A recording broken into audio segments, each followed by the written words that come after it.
Kids attending the president's rallies makes a New York Times photographer despondent. In an op-ed, Damon Winter writes, "It had been a long journey covering the campaign, and I remember being exhausted by the anger I experienced. In those final weeks, I remember being heartbroken that children were exposed to this anger, were learning from it and participating in it." But kids that are going to the rallies are telling a different story. Donald Trump, I've been supporting him since the 2016 election, and I just came to support and came out here. He's building the wall which stops illegal immigration, which is great. I want to see that he is best president of America. All right, here to weigh in, our panel, RNC spokesperson Kayleigh McEnany, and with the hat on this morning, Democratic strategist Chuck Rocha. Guys, thanks so much for coming on. Kayleigh, I want to start with you. Reading the op-ed, it seemed a bit dramatic, I would say, the concerns that he had. Yeah, it was rife with hyperbole and exaggeration, there's no doubt. And the New York Times, once again, exposes their elitism. And that's what this article was. It was a leftist elite deriding and decrying Trump rallies. He literally says in the piece that he has to take photographs to remind himself of the humanity of Trump voters. He then talks about the press being siphoned off into cages. That is so false. The press is always siphoned off at rallies, not in cages. And if he was so concerned about that, why not be concerned when Hillary roped them off, literally roped them off, and there's video of it. So complete exaggeration, complete elitism, and it was a ridiculous op-ed. What'd you make, Chuck? What'd you make of that article?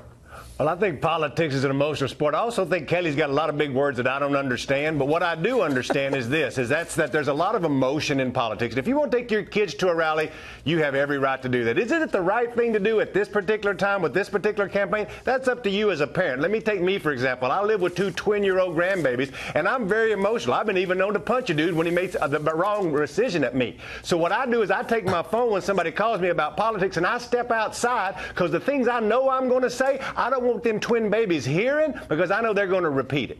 Kayleigh, he makes a good point that this is not really a great time for kids to be introduced to politics. The political situation in this country is terrible right now. Maybe don't take them to the Trump rally. Maybe don't let them watch some of the things that they see on TV and some of the things that you read, because there's a lot of craziness on both sides of the aisle right now. I mean, the world is on fire every day if you watch some news stations.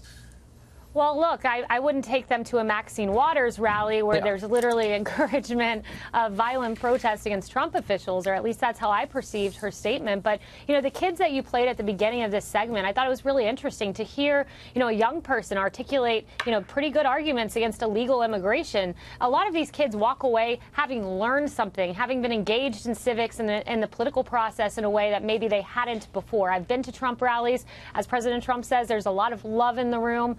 I don't agree with this characterization at all. I think it's a good time for kids to learn and be engaged because of this president. Chuck, on your side, a lot of people say that the president promotes divisiveness and in some cases violence. But can't you also argue the exact same thing? The Democrats and the far left and some in the media have made it to the point where you can't even wear a Make America Great Again hat without being assaulted. I mean, that is crazy. Again, I am the one who is doing that. I will tell you that I'm an emotional being, and I've said things I regret saying. I've been at that rally in the heat of the moment and said some pretty visceral things at the microphone. It's up to you as a parent whether you want to drag your baby to that visceralness or not. That's what's wrong with our politics overall, is all of this hatred amongst each other. People want to make this country everything that it can be, and we can do without talking down to each other. Yeah. Kayleigh, you know, this op-ed writer, this photographer for the Times, doesn't want kids to go to a Trump rally and to be exposed to, I guess, conservative ideals. It is interesting, though, that in schools these days, you pretty much are only exposed to liberal ideas. So where are you supposed to get the other side if you're a kid? That's exactly right. You know, this editor or this photographer is a liberal snowflake, and any exposure to conservative ideas, to Republican ideas, to him is vitriolic. You're exactly right. Our schools are rife with leftist ideology. There's no doubt about that. Academia, the media, in most cases. So you're right. You know, conservatism shouldn't be characterized as vitriolic, but nevertheless, that's how the New York Times sees it.